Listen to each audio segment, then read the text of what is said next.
तक। इसमें हम विशेष रूप से इस बात को देखेंगे कि परमेश्वर से हमें प्रेम रखना है, ना कि संसार से हमें प्रेम रखना है। हमें परमेश्वर से प्रेम रखना है, ना कि संसार से हमें प्रेम रखना है। और इसको समझने के लिए इस खंड में हम 3 बात को देखेंगे। पहली बात, अगर हम परमेश्वर से प्रेम रखते हैं तो हमें आपस में प्रेम रखना होगा। पहली बात, हमें आपस में प्रेम रखना होगा। दूसरी बात, हमें सिर्फ और सिर्फ अपने पिता परमेश्वर से ही प्रेम रखना है, उसका जगह कोई दूसरा नहीं ले सकता।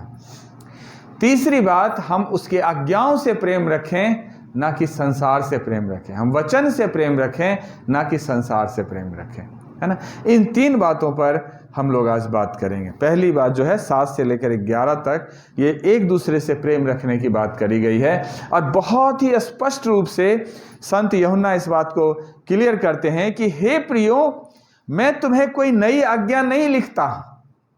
क्या कहते हैं? कि मैं तुम्हें कोई नई आज्ञा नहीं लिखता, पर वही पुरानी आज्ञा जो आरंभ से तुम्हें मिली है, और यह पुरानी आज्ञा वह वचन है जिसे तुमने सुना है।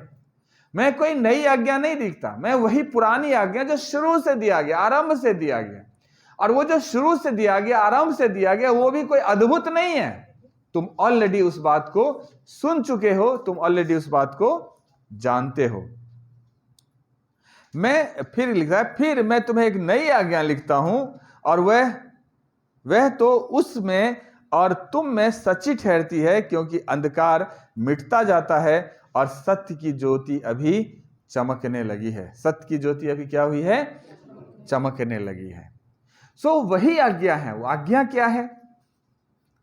जो मत्ती 22 में क्लियर है, 37 से 40 में, कि तू परमेश्वर अपने प्रभु से अपने सारे मन, सारे प्राण, सारी बुद्धि से प्रेम रख। क्या है? हमें अपने परमेश्वर से प्रेम रखना है। कैसे? सारे प्राण, सारी बुद्धि और सारे मन से प्रेम रखना है। और दूसरी कि तू अपने पड़ोसी से अपने समान प्रेम रख। अपने पड़ोसी से कैसा प्रेम रख? अपने जैसा हम खुद से प्रेम रखते हैं, वैसे ही प्रेम हमें दूसरों से भी रखना है। पड़ोसी का मतलब ये नहीं कि हमारी दीवार से लगा हुआ जो घर है वो हमारा पड़ोसी है। अगर आप लोग बाइबल पढ़ते हैं, परमेश्वर के वचन को पढ़ते हैं, तो अच्छी तरह से समझाया हुआ है कि हमारा पड़ोसी कौन है। मैं उस बात पर नहीं जाऊंगा, लेकिन हम सब जानते हैं। जरूरी है कि हम हर मनुष्य से क्या रखें? प्रेम रखें। पहला प्रेम हमें किससे रखना है? परमेश्वर से। और दूसरा प्रेम हमें आपस में हर एक मनुष्य से प्रेम रखना है। हर एक मनुष्य से प्रेम रखना है। 9 से लेकर 11 तक कहता है कि जो कोई यह कहता है कि मैं ज्योति में हूं और अपने भाई से बैर रखता है, वह अब तक अंधकार ही में है।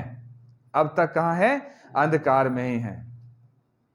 कहने का मतलब हमें ज्योति में रहना है, हमें अंधेरे में नहीं रहना है।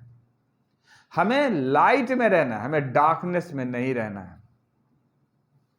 ज्योति क्या है? यह कहता है कि वह जो कोई यह कहता है कि मैं ज्योति में हूं और अपने भाई से बैर रखता है, वो अब तक अंधेरे में है। ज्योति में कहने का मतलब कोई कहता है कि मैं परमेश्वर से प्रेम रखता हूं, मैं अपने पड़ोसियों से प्रेम रखता हूं, लेकिन अपने चर्च के भाइयों से, चर्च के बहनों से, या और किसी भाइयों से, बहनों से हम प्रेम नहीं रखते, तो कहां है वो? अंधेरे में है। अंधेरे में है। जो कोई अपने भाई से प्रेम रखता है, वो ज्योति में रहता है और ठोकर नहीं खा सकता। मेरे प्रिय, मैं आपको बता दूं, अंधेरे में ही ठोकर लगता है। ज्योति में या उजाले में तो ठोकर उसे लगता है जो ऊपर देख के चलता है, ध्यान से नहीं चलता। विशेष रूप से ठोकर जो लगता है वो अंधेरे में लगता है। गड्ढे का पता नहीं चलता है ना, गलत चीजों का पता नहीं चलता, क्योंकि अंधेरा है। और अंधेरे में रहने वाले क्या कहता? सब एक है। अंधेरे में रहने वाले क्या बोलेंगे? सब एक है। क्योंकि अंधेरे में नीला, पीला, लाल, जो भी कलर है, सब कलर एक जैसा दिखता है, और वो कलर है ब्लैक, काला। लेकिन जब रोशनी आती है तो पता चलता है कि नीला क्या है, पीला क्या है, और भी कलर क्या है ना। सो अंधेरे में रहने वाले कहते सब एक है, इसलिए उन सब एक से भी हमें थोड़ा सा सोचना है। पर जो कोई अपने भाई से बैर रखता है वह अंधकार में है ना। सो हमें कहाँ चलना है? ज्योति में चलना है, हमें अंधेरे में नहीं चलना है। यूहन्ना 8:12 में लिखा है कि यीशु ने उनसे फिर कहा कि जगत की ज्योति मैं हूं। यीशु ने क्या कहा? कि जगत की ज्योति मैं हूं, जो मेरे पीछे हो लेगा वो अंधकार में ना चलेगा परंतु जीवन की ज्योति पाएगा। जो कोई मेरे पीछे हो लेगा वो अंधेरे में नहीं चलेगा वरन जीवन की ज्योति पाएगा।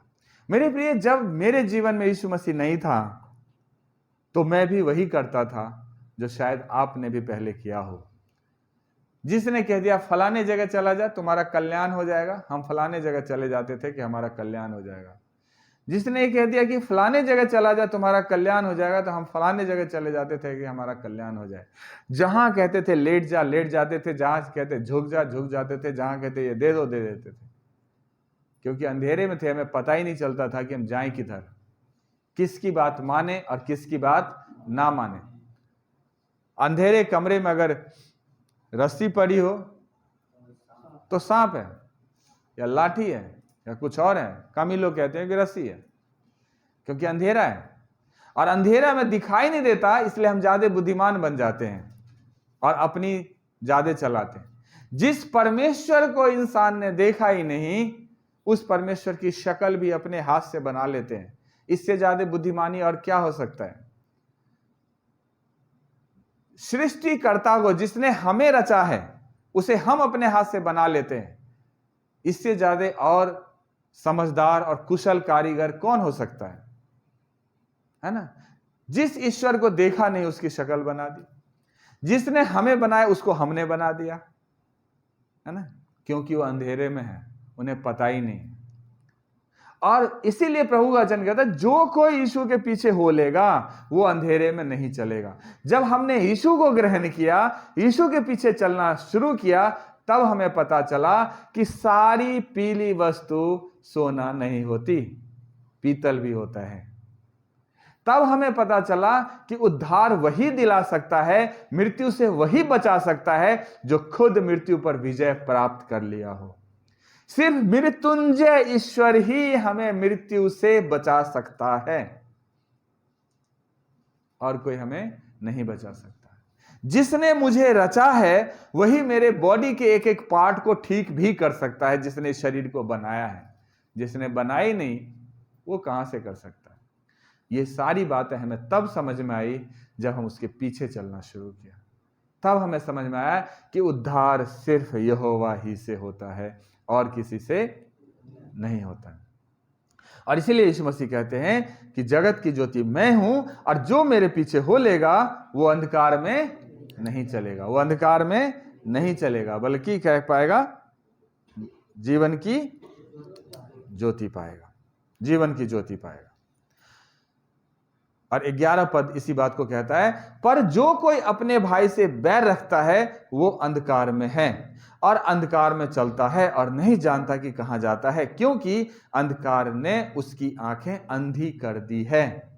अंधकार ने उसकी आंखें अंधी कर दिया है। और जब आंखें अंधी हो तो सब कैसा दिखता है? एक समान। और इसीलिए सब एक है। मेरे प्रिय मैं बता दूं, सब एक नहीं है, सब एक नहीं है। परमेश्वर एक है लेकिन सब परमेश्वर नहीं है। परमेश्वर सब में है लेकिन सब परमेश्वर में नहीं है। परमेश्वर से भाग भी रहे हैं लोग, है ना, और जो भाग रहे हैं उसको भी लौट के आना चाहिए, तभी तो उसका होगा। एनीवे, सो दूसरी बात जो 12 से 14 में है, हमें अपने पिता परमेश्वर से प्रेम रखना है। हमें अपने पिता परमेश्वर से प्रेम रखना। और ये जब लिखा गया है तो सारे एज ग्रुप को लिखा गया है, बहुत अच्छे अच्छे शब्दों में लिखा है। अगर आप ध्यान से देखेंगे तो 12 में लिखा है हे बालकों, 13 में लिखा है हे पितरों, 14 में फिर हे पितरों, 14 में ही है हे जवानों, मतलब बच्चे, जवान और बूढ़े। सबको बोला। क्या बोला है संत यूहन्ना ने, वो सुनिए। कहता है कि मैं तुम्हें इसलिए लिखता हूं, हे बालकों, मैं तुम्हें इसलिए लिखता हूं कि उसके नाम से तुम्हारे पाप क्षमा हुए। उसके नाम से, अर्थात प्रभु यीशु मसीह के नाम से तुम्हारे पाप क्या हुए? क्षमा हुए। संसार में कोई और है ही नहीं जो हमारे पापों को क्षमा कर सकता है सिवाय यीशु के। आप चाहे जितना भी जोर लगा लो, जो भी कर लो, पापों की क्षमा अगर होगी तो सिर्फ प्रभु यीशु मसीह के द्वारा, और कोई ऑल्टरनेटिव है ही नहीं, क्योंकि यीशु ने उसकी कीमत चुकाया है। सो कीमत चूंकि यीशु ने चुकाया है, इसलिए यीशु को ही वो अधिकार मिला हुआ है कि जो कोई इस पर विश्वास करेगा वो नाश नहीं होगा, बल्कि अनंत जीवन को प्राप्त करेगा। अनंत जीवन को प्राप्त करेगा। 13 में कहता है, हे पितरों, मैं तुम्हें इसलिए लिखता हूं कि जो आदि से है और तुम उसे जानते हो। जो आदि से है और तुम उसे जानते हो। पहले में क्या बोला? बालकों की तेरे पाप क्षमा हुए। फिर कह रहे पितरों को। पितरों को इसलिए कि तुम काफी एज को जान चुके हो, तुमने परमेश्वर को समझा है। यीशु आज से सिर्फ 2000 साल पहले आने वाले ईश्वर में से नहीं है। यीशु तब से है जब सृष्टि नहीं थी, जब कुछ नहीं था, तब से प्रभु यीशु मसीह है। 2000 साल पहले तो वो मनुष्य के रूप में हमारे बीच में आकर के डेरा डाला। हमारी कमजोरियों को समझने के लिए वो मनुष्य बना, ताकि महायाजक के सारे क्वालिफिकेशन को फुलफिल कर सके, हमारी कमजोरियों को समझ सके, हमारे लिए एक आदर्श बन सके, एक उदाहरण बन सके कि हमें अपने पिता से कैसे जुड़ना है। इसका यह मतलब नहीं कि 2000 साल पहले यीशु मसीह नहीं थे। यीशु मसीह तब से हैं जब कुछ भी नहीं है। यीशु सनातन प्रभु है। यीशु मसीह मृत्युंजय ईश्वर है। यीशु मसीह सर्वसिद्ध सनातन परमेश्वर है, अनादि काल का परमेश्वर है। हालेलुया। हे जवानों, मैं तुम्हें इसलिए लिखता हूं कि तुमने उस दुष्ट पर जय पाई है। उस दुष्ट पर, वो दुष्ट जो तुम्हें भड़काता है, वो दुष्ट जो तुम्हें व्यभिचार की तरफ खींचता है, वो दुष्ट जो तुम्हें संसार की तरफ खींचता है, वो दुष्ट जो तुम्हें परमेश्वर के रास्ते पर चलने से रोकता है, उस पर प्रभु यीशु मसीह के द्वारा तुम्हें विजय मिली है। यीशु मसीह कहते हैं कि मैंने तुम्हें सांपों और बिच्छुओं को रौंदने और शत्रु के सारी सामर्थ पर अधिकार दिया है। प्रभु का वचन कहता है थोड़े समय रह गया है, धीरज बांधो, मैंने संसार को जीत लिया है। सो यीशु मसीह मृत्यु पर विजय प्राप्त करने वाला मृत्युंजय प्रभु है। यीशु मसीह सृष्टि के रचने वाला सृष्टिकर्ता है। और यीशु मसीह जब क्रूस पर सारी बातों को पूरा करके मरे हुओं में से तीसरे दिन जी उठा, तो जो अधिकार पिता परमेश्वर ने उन्हें दिया, वो सारे अधिकार, इफिसियों की पत्री में लिखा है कि वो सारे अधिकार उसने कलीसिया को दे दिया। आज वो सारे अधिकार हमारे पास है, ताकि संसार में हम विजय के साथ अपने जीवन को जी सकें। और हे लड़कों, मैंने तुम्हें इसलिए लिखा है कि तुम पिता को जान गए हो। पिता को जान गए हो। हमने अपने प्रभु को जान लिया है। प्रभु का वचन कहता है जो कोई यीशु को जानता है वो उसको जानता है ना। प्रेरितों के काम 10 के 43 में लिखा है, 43 में, कि उसकी सब भविष्यवक्ता गवाही देते हैं कि जो कोई उस पर विश्वास करेगा उसको उसके नाम के द्वारा पापों की क्षमा मिलेगी। पापों की क्षमा और कोई नहीं दे सकता। यीशु मसीह के इस संसार में प्रकट होने से पहले ही 730 साल पहले यशायाह भविष्यद्वक्ता चिल्ला चिल्ला कर कह गया कि हमारे ही अपराधों के कारण उस पर ताड़ना पड़ी, हमारे ही अपराधों के लिए वो मारा गया, हमारे पापों को उसने उठा लिया। क्योंकि यीशु मसीह 2000 साल पहले थे, उस प्लानिंग के अनुसार सब कुछ उन्हें हमारे लिए किया। सो यीशु ही है जो हमारे पापों की क्षमा करने के लिए सब कुछ किया है। प्रभु का वचन कहता है कि सत्य, मार्ग और जीवन मैं ही हूं। यीशु ने कहा कि सत्य, मार्ग और जीवन मैं ही हूं, बिना मेरे द्वारा कोई भी पिता के पास नहीं जा सकता। कोई भी पिता के पास नहीं जा सकता। सो इसलिए पिता के पास जाने के लिए हमारे लिए जो हाईवे तैयार है, वो हाईवे है हमारा उद्धारकर्ता, हमारा प्रभु यीशु मसीह। बिना उसके द्वारा हम कहीं भी नहीं जा सकते। अभी हमारे देश में हाईवे का बहुत क्रेज है, जहाँ तहाँ बन रहा है, साउथ, नॉर्थ, ईस्ट, वेस्ट सब जोड़ा जा रहा है। अच्छी बात है, ट्रांसपोर्टेशन बढ़ेगी, बहुत अच्छी बात है।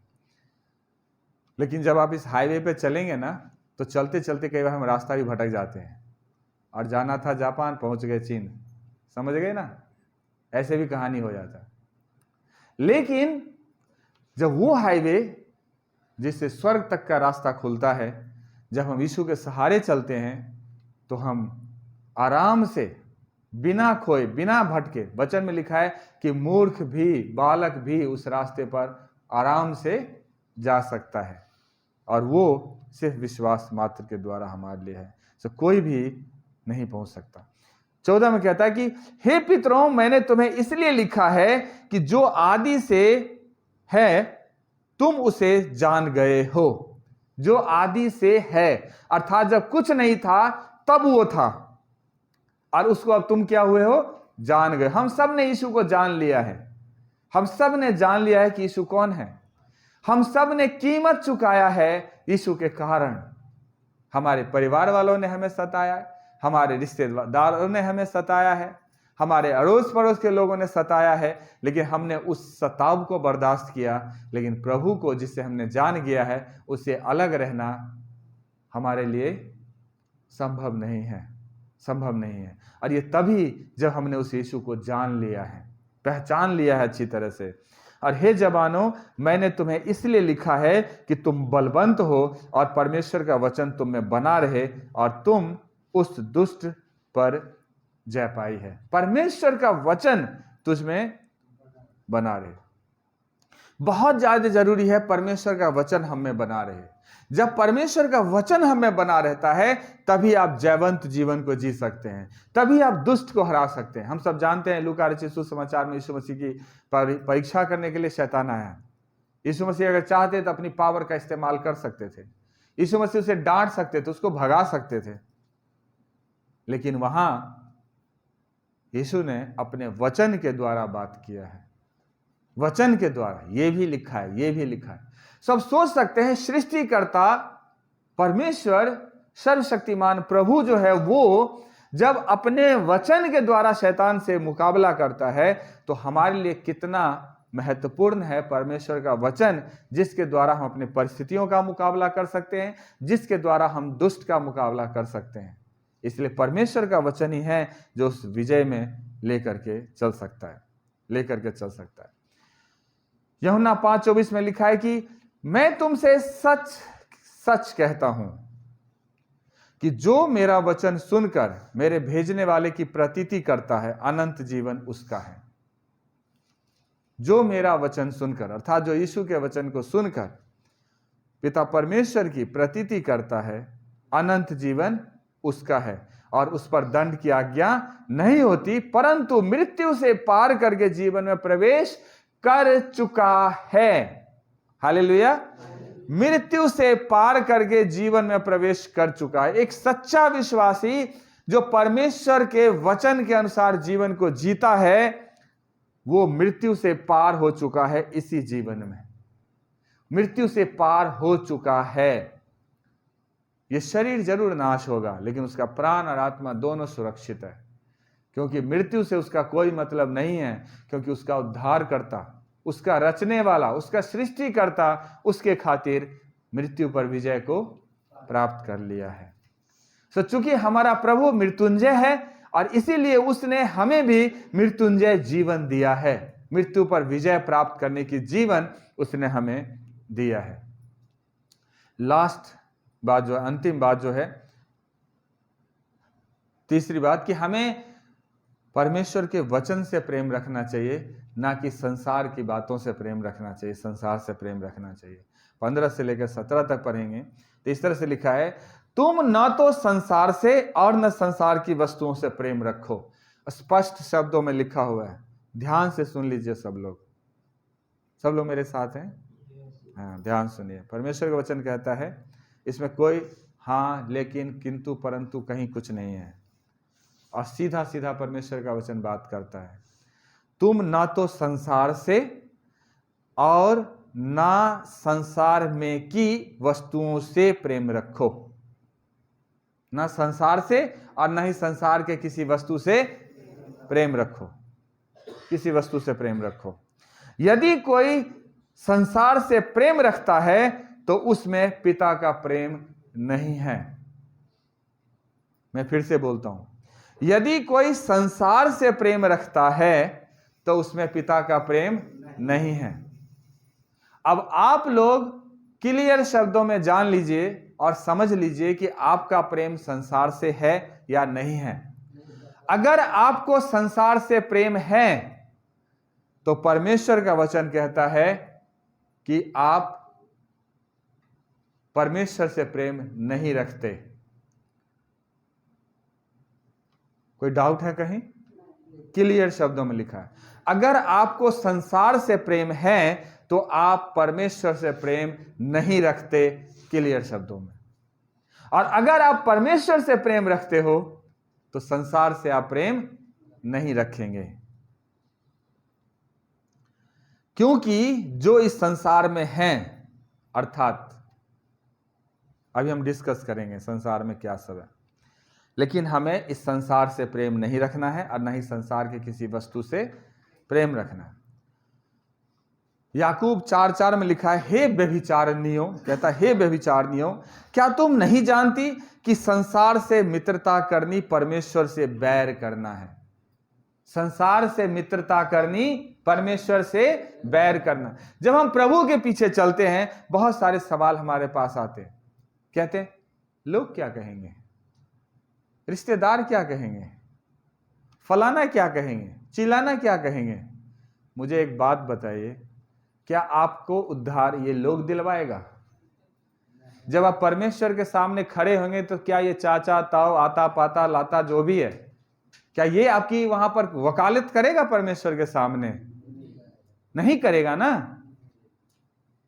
मैंने तो रिश्तेदारों को इतनी नजदीक से जाना है, पता नहीं आपके रिश्तेदार कैसे हैं, लेकिन मैंने अपने रिश्तेदारों को इतने नजदीक से जाना है, वो सिर्फ मतलब के दोस्त हैं। अगर उनको ये पता चल जाए कि इस बंदा से मुझे फायदा नहीं होना, नजर फेरना तो दूर, वो गली छोड़ देते हैं जिस गली होकर के हम जा रहे होते हैं। पता नहीं ऐसा रिश्तेदार मेरा क्यों है, हो सकता है आपके रिश्तेदार अच्छे हो, है ना। और ऐसे रिश्तेदार जो सिर्फ मतलब से प्रेम रखता है, उन रिश्तेदारों के लिए हम उसे छोड़ देते हैं जो बिना मतलब रखे हुए हमारे लिए क्रूस पर चढ़ गए। हम उसे छोड़ देते हैं, हम उसे छोड़ देते हैं जो हमारे लिए परमेश्वर के सामने वकालत करता है, हम उसे छोड़ देते हैं। हम उसे छोड़ देते हैं जो हमें मृत्यु से बचाता है, हम उसे छोड़ देते हैं जो हमें यहां नया जीवन देता है। इसीलिए कहा हे व्यभिचारिणियों, कितने कठोर शब्द याकूब ने इस्तेमाल किया है कि जो परमेश्वर अपना इकलौता बेटा तुम्हारे लिए क्रूस पर दे दिया और वहां तुम आगे पीछे कर रहे हो। मैं जाऊं ना जाऊं, लोग क्या कहेंगे, सास क्या कहेंगे, ससुर क्या कहेंगे, घर वाले क्या कहेंगे। परमेश्वर ने तो कभी नहीं सोचा कि मेरा बेटा जो परम पवित्र है, मैं कैसे इस पापी विधर्मी लोगों के बीच में भेजूं। उन्होंने तो नहीं सोचा, लेकिन हम बड़े सोचते हैं। तो प्लीज हमें मन फिराने की जरूरत है इन बातों से, है ना, मन फिराने की। क्योंकि जो कोई संसार का मित्र होना चाहता है वो अपने आप को परमेश्वर का बैरी बनाता है। एक चैलेंज है हमारे लिए, कान खोल के सुन लीजिए। अगर हम संसार को अपना मित्र बनाते हैं तो इनडायरेक्टली हम परमेश्वर को अपना बैर बनाते हैं, बैरी बनाते हैं। अब आपके लिए चैलेंज ये है कि आप मनुष्यों से प्रेम रखना और परमेश्वर से बैर रखना पसंद करते हैं या परमेश्वर से प्रेम रखना पसंद करते हैं। यह आपके लिए चैलेंज है। परमेश्वर का वचन क्लियर शब्दों में लिखा है, कहीं भी परमेश्वर के वचन में कुछ भी ऐसी बात है ही नहीं जो आप समझ नहीं सकते। परमेश्वर का वचन बहुत स्पष्ट और बहुत सरल तरीके से लिखा हुआ है, बहुत सरल तरीके से, उलझन कहीं है ही नहीं। पता नहीं लोग क्यों उसमें खींच खांच करके उसको कठिन बना देते हैं। क्लियर शब्दों में लिखा है कि जो कोई संसार का मित्र होना चाहता है वो अपने आप को परमेश्वर का बैरी बनाता है। सो इस संसार के सदृश ना बनो, इस संसार के सदृश ना बनो, वरन तुम्हारी बुद्धि के नए हो जाने से तुम्हारा चाल चलन भी बदलता चला जाए।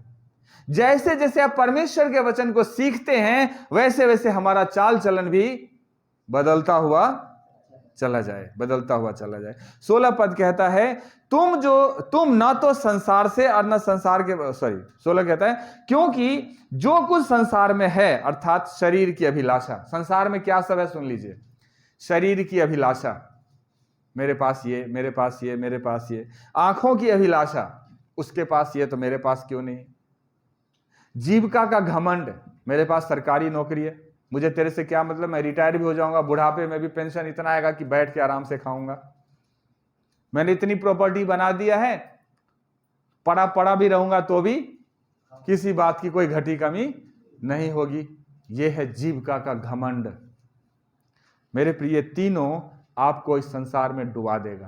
पहली बात शरीर की अभिलाषा, हम बात पर नहीं जाएंगे, बहुत लंबी टॉपिक है, आप लोग जान लेना। दूसरी बात है आंखों की अभिलाषा, ये आंख से। तीसरी बात जीविका का घमंड, मेरे पास ये, मेरे पास ये, मेरे पास ये पिता की ओर से नहीं है। प्रभु का वचन तो कहता है कि जब वो कौओं को भी भूखा नहीं रहने देता तो तुझे कैसे भूखा रहने दे देगा। तू कल की टेंशन क्यों लेता है, आज के लिए आज का ही दुख क्या है, बहुत है ना। सो आत्मा के अनुसार चलो तो शरीर की लालसा किसी रीति से पूरी नहीं करोगे। जरूरी है कि हम आत्मा के अनुसार जीवन को व्यतीत करना शुरू करें, परमेश्वर के वचन के अनुसार जीवन को जीना शुरू करें, ताकि हम शरीर की अभिलाषाओं पर विजय को प्राप्त कर सकें। 17 बात, लास्ट पद जो है 17वें पद में, संसार और उसकी अभिलाषा दोनों मिटते जाते हैं, पर परमेश्वर की इच्छा पर जो परमेश्वर की इच्छा पर चलता है वो सर्वदा बना रहेगा, सर्वदा बना रहेगा। संसार की अभिलाषा मिटते जाते हैं। किसी को शरीर बॉडी बना लेता है ना, बहुत तगड़ा, मैं देखता हूं गाड़ी से हॉर्न देते रहो, भाई साहब हटते नहीं। कई बार ऐसा लगता है जैसे जंगली सांड रोड पे खड़े हो गया है, पता नहीं कैसे हटाएं उसको। और रिजल्ट ये होता है कि हम ही को गाड़ी साइड करके निकलना होता है, वो भाई साहब हिलते नहीं है। क्यों, जरा हाथ लगा के दिखा फिर बताऊं। क्योंकि पावर है। क्या है, हाँ पावर है, फुल पावर है। लेकिन एक समय आता है जब बुढ़ापा आता है तो वही हड्डी, वही पावर चौड़ा होता है, ऐसा सिकुड़ जाता है कि दूसरा उठाता दूसरा बैठाता है। थोड़े समय की होती। अगर आपके पास दौलत है तो आप ध्यान अपनी नजर उठाकर देख लेना, अगर दादाजी के पास दौलत होगा तो पोताजी साइकिल भी खरीदने के लायक नहीं होंगे, और अगर दादाजी भीख मांग रहे होंगे तो आज उसका पोता कार पर चढ़ रहे होंगे। क्योंकि दौलत जो है वो एक की रखेल नहीं है, अब उसको बंधुआ बना के नहीं रख सकते। वो आज आपका है, कल किसी और का है, परसों का किसी और का हो जाएगा। इसलिए उस पर घमंड भी नहीं करना, आज आपका है, कल किसी और का, ठीक है ना। सो इन सारी बातों से हमें निकलना है, बचना है। संसार की सारी बातें आज नहीं कल नाश हो जाएगी। एक दिन ये पृथ्वी भी नाश हो जाएगा, आसमान भी नाश हो जाना, सब खत्म हो जाने। लेकिन मत्ती 24:35 में लिखा, आकाश और पृथ्वी टल जाएंगे परंतु मेरी ये बातें कभी न टलेगी। आकाश और पृथ्वी भी टल जाएंगे लेकिन मेरी ये बातें कभी नहीं टलेगी। इसीलिए जो कोई हे प्रभु कहता है उसमें से हर एक जन स्वर्ग के राज में प्रवेश नहीं करेगा, केवल वही जो पिता की इच्छा को पूरी करता है। संसार की अभिलाषा, जीविका का घमंड, आंखों की अभिलाषा, मेरे प्रिय सबको त्याग दीजिए, ये डुबा देगा। प्रार्थना करिए, प्रभु वहां से निकालेगा। 3 बात को हमने सीखा है। पहली बात है हमें परमेश्वर से पहली बात हमें एक दूसरे से प्रेम रखना है। दूसरी बात हमें परमेश्वर को छोड़ और किसी से प्रेम नहीं रखना है। और तीसरी बात हमें परमेश्वर के कहे हुए शब्दों से प्रेम रखना है, न कि संसार के कहे हुए और दिखने वाले बातों से। और इस तरह से हम परमेश्वर के प्रेम में क्या रहेंगे,